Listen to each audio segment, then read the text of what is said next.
If you wanted a glass of water, you would go to the glass that is set aside for African people. They did not drink off the same cups as us. They would say things like, how could he share a bed with me? Things like that I've got dirty blood. I know now that it was actual fully blown racism. Hello brothers and sisters, welcome to the channel. This is where we are discussing important things. This is where we are discussing educative things, the social issues, political issues, economic issues that I feel like we need to talk about. And these are discussions that are due, and I feel like it's important people to hear their thoughts in regards to this. Brothers and sisters, in this video, what you're going to see is what we call a full-blown racism. Yes, I said a full-blown racism.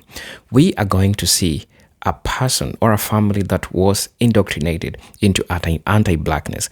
Brothers and sisters, this is a topic that has been going on for a while now. The Asian community with anti-blackness. We know very well for the longest time, the Indian community, not all Indians, I'm not speaking out for all Indians, but the majority of Indian communities were indoctrinated to show their hate towards black people. There's a black woman who happens to find a good man, a gentleman, but he's from the Indian community. But guess what? Love doesn't have boundaries. Love doesn't care about skin tone. Love doesn't care about skin color. What do? They marry. Now, the challenge starts when they get into the house together and they have to live with the family of the father. Remember this lady? She is a black woman. The following challenges are the challenges that she faces. But before that, I want us to watch this video, brothers and sisters, and then I'll be back. We are going to explore the topic of anti-blackness in the Indian community. Brothers and sisters, stay tuned as you watch this video. I'm your number one host and presenter, Jindok Stories. And all shout out go to this channel that I found the video. All shout out go to the Briefly TV Live. Please go and check them out.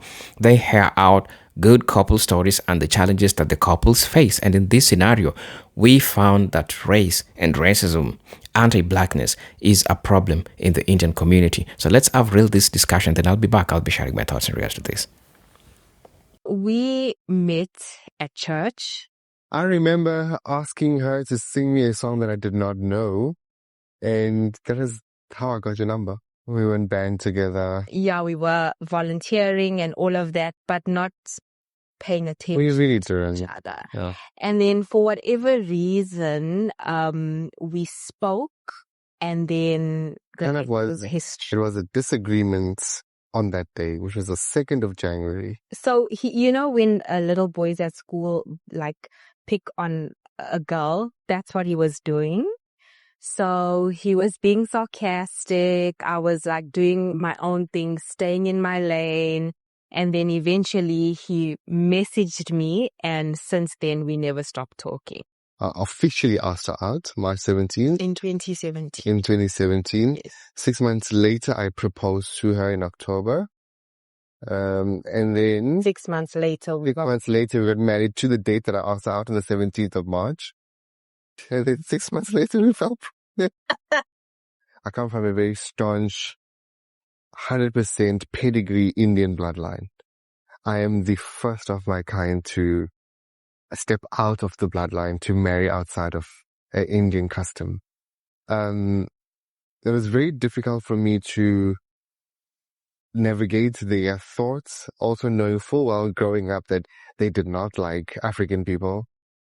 Although we lived in an African-dominated area, but the mere fact that African person never slept in our house, was never part of our bloodline or our relationships. I didn't hide the fact that Pam was of African descent or that she was colored or mixed race. I just didn't tell them. I don't see the need to tell them because I didn't see race. I speak fluent Zulu and some Xhosa, which for me, I don't see it. I don't wake up in the morning and I'm shocked. Wait, I've got an African woman across my bed. I don't get shocked by that. It doesn't affect me. Like how would it affect my family? It took them adjusting because they don't get it. For them, they never married for love. Historically, Indian people were arranged marriage and they just decided to get married and that is it. But when here, I don't think there was so much love involved in the courting and the relationships. And I think that came with time. But having someone who found love and identified it and went with it in the today day and age was difficult for them to navigate. So it's not that I hid Pam away. I took her the very next month after us dating, but I just didn't tell her that Pam was black. Like, it didn't make a difference to me, to the point where my mom called me and said to me that, she's black. I'm like, yeah, yeah. I'm not surprised, but she's Pam. I introduced you to Pam, not that Pam was black. That was never part of the question. You want to know who I'm dating? I'm dating Pam. That's it. I myself had not experienced any kind of racism or discrimination for as long as I've been alive, you know. My family has all sorts of colors in it. My mother is colored in black, so color never occurred to me. So it gave me tough skin. To meet his family, I came in open-hearted. You know, I was excited to meet everyone. Yes, of course, I wasn't oblivious to the fact that there may be some backlash. But I think what caught me off guard is the intensity of that backlash when I was in the family now. Because I couldn't wrap my head around the fact that I have done nothing. You are having a problem with me over something that I cannot change. And you know, everything from that point on, whether we were in family gatherings, whatever the case was, I always kept in mind that I am here for him. I had to learn very quickly to ignore whatever negativity may come my way. I couldn't understand why it was so taboo for me to be in a relationship with someone who was African. My family had separate cutlery, crockery, plates, cups that they had kept underneath the kitchen sink in case an African person asked them for something. If you wanted a glass of water, you would go to the glass that was set aside for African people. They do not drink off the same cups as us. We do not dish food for African people in our plates that we eat. Why, I'm not 100% sure of. But I know now. Back then, I did not know why. Nor did I care to understand it because I was still living under my parents' roof and under their regime. But when I was able to identify for myself, I know now that it was actual fully blown racism. And it's disgusting to think about that's how some people still behave today. They would say things like, how could he share a bed with me? Things like that I've got dirty blood. It would be things like, why whenever I'm coming over, I'm just sitting down on the couch as opposed to serving and doing the dishes and, you know, kind of insinuating that, you know, black people are associated with domestic work. Oftentimes they'll ask me and they'll just commit different words to me saying, are you sure you're into data? Don't you know all African people jowl? All black women jowl. Are you sure she's not going to be jolling with a neighbor? I think it's also, though, important to note that it was not everyone. It really was not. It wasn't everyone because I don't want it to just be about, oh, your family is so terrible. Yes, terrible things have been said, but I think the majority of the time, especially from like your siblings, I've been welcomed, I've been accepted. It's not everyone. I've never had a situation, I'm just saying like outside of the family, etc. The most we've received is like stares, you know, because and confusion. Our children look so different, you know. When Jordan's just walking with Sebs, it's like you can see people try to make the connection like, oh, okay. Or if I'm walking with Luca, people are like, oh, what's happening there? But I can't say it affected me, to be honest. it hasn't. But I feel like, again, what I had to learn very quickly when I did fall pregnant for the first time is that there seemed to be a lot of conversation around what this baby would look like. And I mean, it's not because anybody said it directly to me, but the way in which, the baby was being spoken about made it come across as if, the family was very concerned with what this baby would look like. And I think everybody was surprised when Jordan came. Jordan is our daughter. She was very light. So, and it was a shock even to me. Like when I saw that, like, and then I felt, but at the same time, we laugh now, but it's also kind of sad because, it's like when she came, everybody was able, or should I say his family was able to like take a breath, like, oh, but it wasn't like the type of breath that I would appreciate, to be honest. Because, it's known in like Indian culture, the color of your skin matters. So that's what I kept in mind. And also I didn't understand how, from the same family, or should I say the family members, the individuals that would have a problem with me would now all of a sudden be so obsessed with this baby that came from me. It's like, how can you like one and not the other? Why we have lasted this long, I've always said this, is the fact that it didn't feel like it was Pam against the Reddy family, especially like, the extended, etc. Because he always let it be known that, look, Pam is the one I'm with. If you don't like it, you deal with it. It's your problem, but this is how it is going forward. So he's always defended me. I've actually never had to say anything directly to anyone because he would always step in the gap and sort it out with that family member. And he's even cut family members off, because of just the intensity and the things that would be said, over something that I literally cannot change.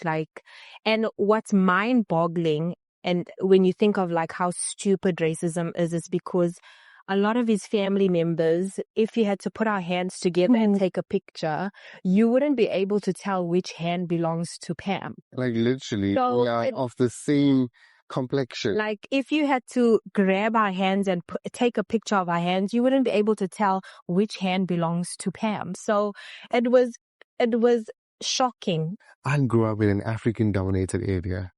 Everything about me screams Ubuntu. It's so weird. I love the cuisine. I love the people.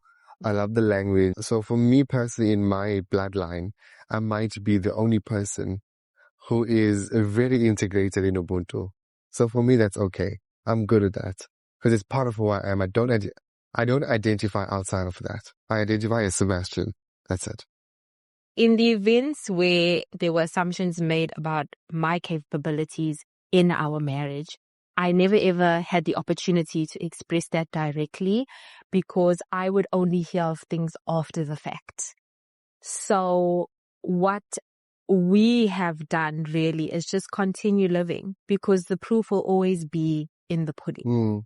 So I stuck around. Nothing that was said ever stuck to me too long, especially because I knew I had full confidence in Sebastian to protect what we have. I have a fear about raising my daughter and son. I have a fear having Jordan, who is much lighter skinned than I am, a beautiful mixed colored race baby, and I'm Indian and have to walk with her in a public space, and the way people look at me. Yes, she can call me dad, which is fine, great, but at this point, anyone thinks anyone could call anyone dad.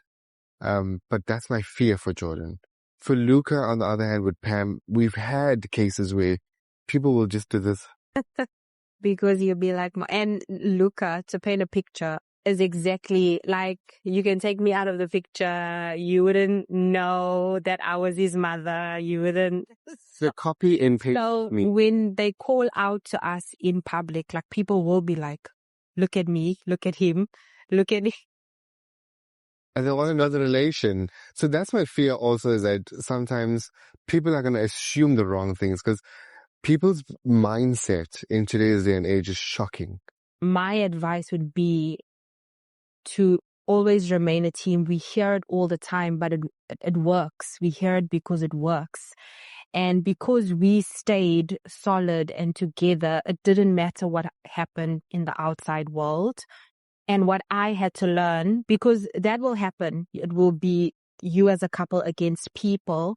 But even when it comes to Pam versus Sebs, I had to learn for myself to not allow the small things to erode I'm still learning as well, because sometimes, yes, it's Pam and Sebs versus everybody else, but sometimes it's also the two of us.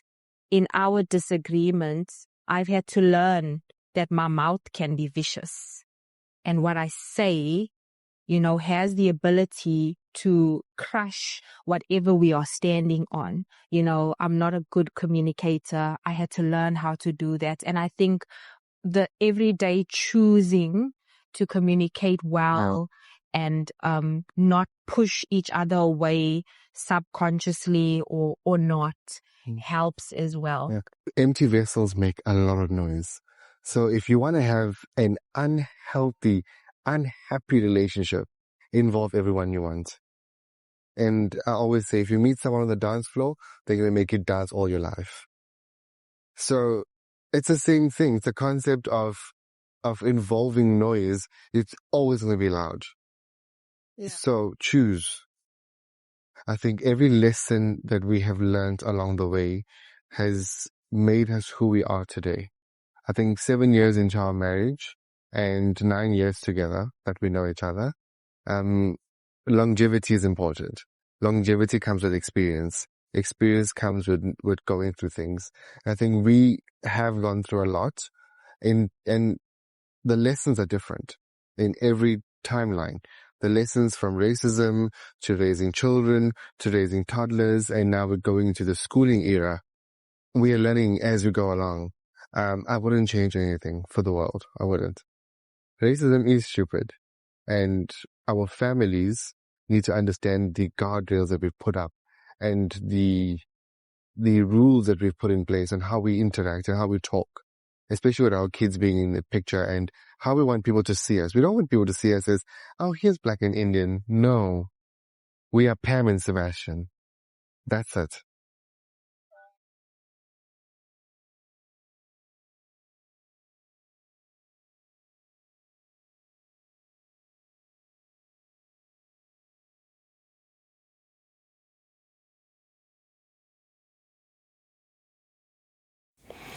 Hello, brothers and sisters. Welcome back to the channel. I'm hoping that you're doing great from wherever you're watching me from. I'm your host and presenter, Jitak Stories.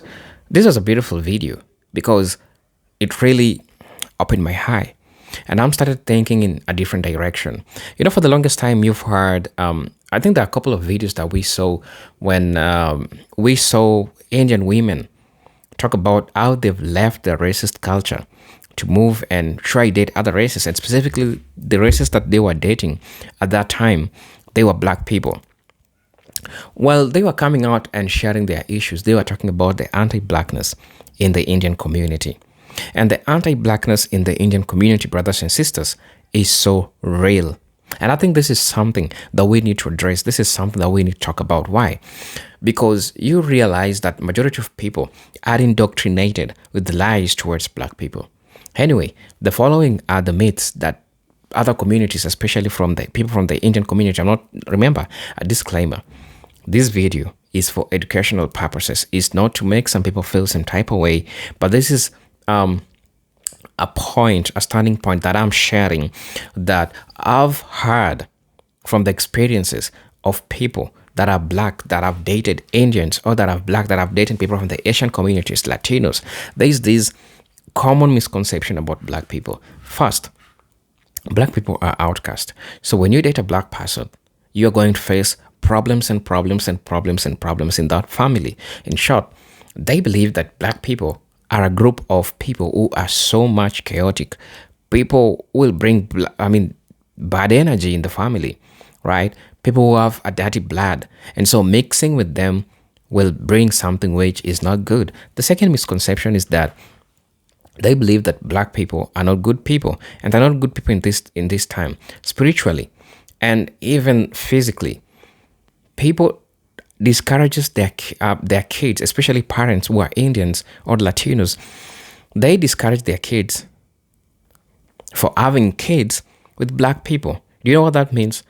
Because when you have a black child, you are giving birth to a taboo.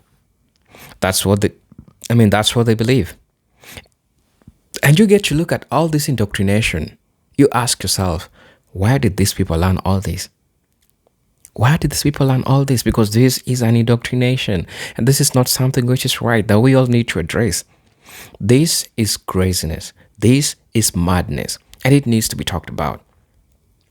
I really, really feel sorry for this woman that, went through all of this because of love. But at the end of the day, I can't blame the man. However, honestly, I would like to thank him for standing up with the woman, for standing up with with his wife. And it shows how you should stand. Probably you're a Latino who was married a black woman. You understand the craziness that happens within all these families. Probably you are an Indian who has married a black woman. You understand the racism that goes in these places. And so it is so much important to pay attention to how you treat people, because this goes deeper. This goes deeper, way more much than just being a man in the house, right? The anti-blackness in the Asian community is an issue, and we have seen this for the longest time. Trust me.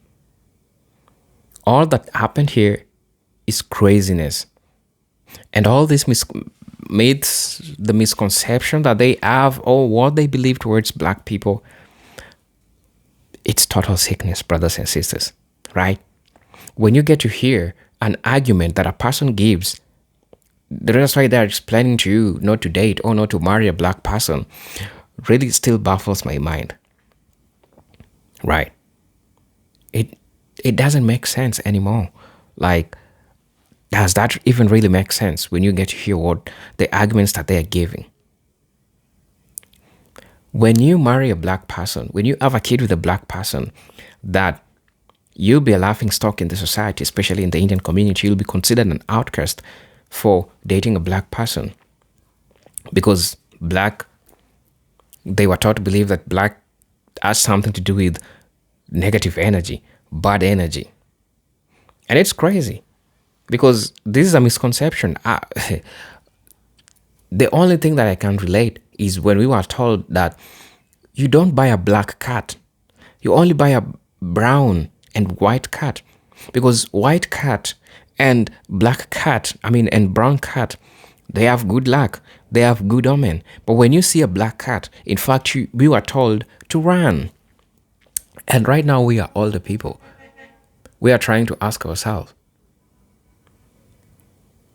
how does that make sense? You might think that it's just cats. Think about it this way. Think if the black cat, was listening, was hearing all these things that people are saying about black cats. Do you really get to understand the intensity of what black people go through? I'm trying to put it in your mind. I want it to make sense to you. I want you to look. I want you to reflect the magnitude of these. I just don't want you to think about what you said, because at the end of the day, since you're the one who have said, you might go ahead and forget what you've said. But think about it in this way. How do these black people feel about this, right? How? You ask yourself, how do they feel about this? It's something which is not interesting. Brothers and sisters, I saw an engagement in this video, and I also wanted to share with you what people said in regards to this, because I really like hearing people's perspective in as much as I also like giving commentary in regards to these things that are happening, social, political, racial issues that are happening. Because we need to understand the diversity that comes from different people. And this is what this channel celebrates. It celebrates the diversity and diverse opinions from what the world watches and what the world sees. Does that really make sense? I hope it does. So, somebody said that an Indian man sticking up to his family like this, in this way, is no joke. Good on you, Sebastian. Congratulations. And I think I said this. It is a kudos to this man, right? Somebody said that racism and colorism are two of the stupidest constructs in the world. We are all just human, and no one gets to pick what color they are going to be. Bless this lovely couple. Salute to the person that gave that comment. Somebody said that Sebastian and Pam, you're a beautiful couple with two beautiful and healthy children. May your marriage stay strong. And I say, amen. Somebody said that as an Indian, I say sorry.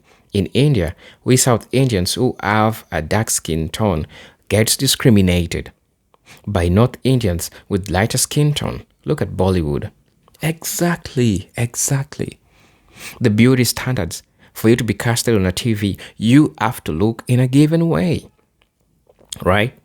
You have to look in a given way. And so if you don't look light enough, because the beauty standards in these Asian communities is that you need to have a lighter skin, such that if you don't have a lighter skin, then you are a problem because you don't fit.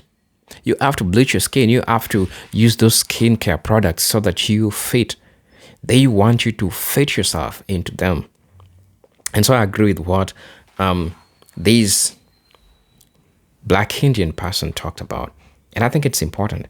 Somebody said that his family forgot they are living in a Black African country.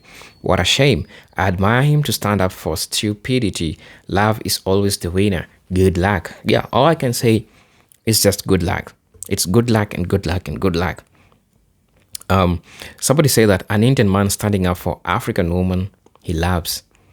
That is rare, and when it happens, credit should be given. Indian men are the most hardest edge to move because it's always their parents and families first before anything else. Wishing these two people a peaceful, love, blessed marriage. They deserve it, right? Somebody saying that I am a South Indian, and I will say racism exists in South Indian. Exactly. I have experienced it myself. When I was young, I was very dark while my mom is very fair, and I got my color from my dad. Whenever I meet someone, everyone says that I look like my mom, but I'm so black. So I stopped attending functions because they don't have anything to talk about other than color and look. No intellectual talk whatsoever. My mom always says that I am not meeting anyone because of my insecurities. People even say my dad was not a match for my mom because he was black. Well, obviously, they all fell for my dad's job and income.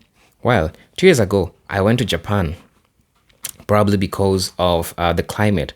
My color changed to a very fair shade of brown. And now when I meet some people here, they say, oh, wow, now I look beautiful because I am fair.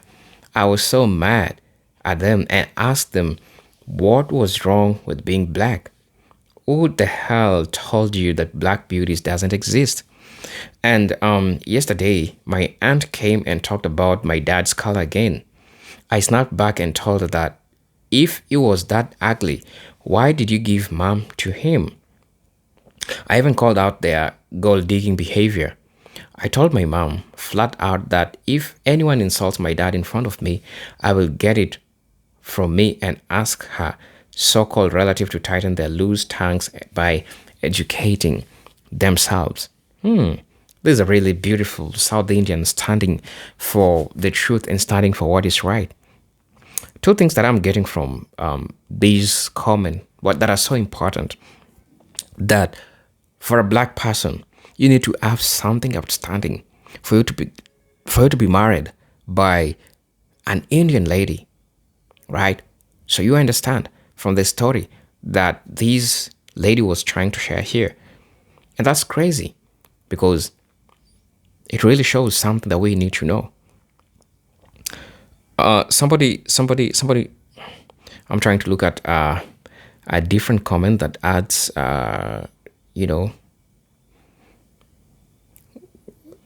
Okay. Somebody say that as a black man married to a Punjabi woman, I just want to say, well done. Your story is incredibly inspiring, and I truly understand the spiritual battles that come with this journey. Praise God for your beauty family. I can totally relate. My wife and daughter often get looks mostly from Indians, but sometimes from Africans too. But love always wins. We are also celebrating 7 amazing years together. And your story resonates deeply with me. Keep shining. Brothers and sisters, I could read more and more and more comments, but I want to let it there. Right? I want to just let it there. So please let me know what you think about this video. And as you know, I'm your host and presenter Ejidok Stories. But until then, let me see you in my next video. Brothers and sisters, please, if you're watching this video for the first time, I'm asking you to subscribe to the channel, join the membership, and really get to what I can offer you. But until then, peace, love, and harmony. Salute.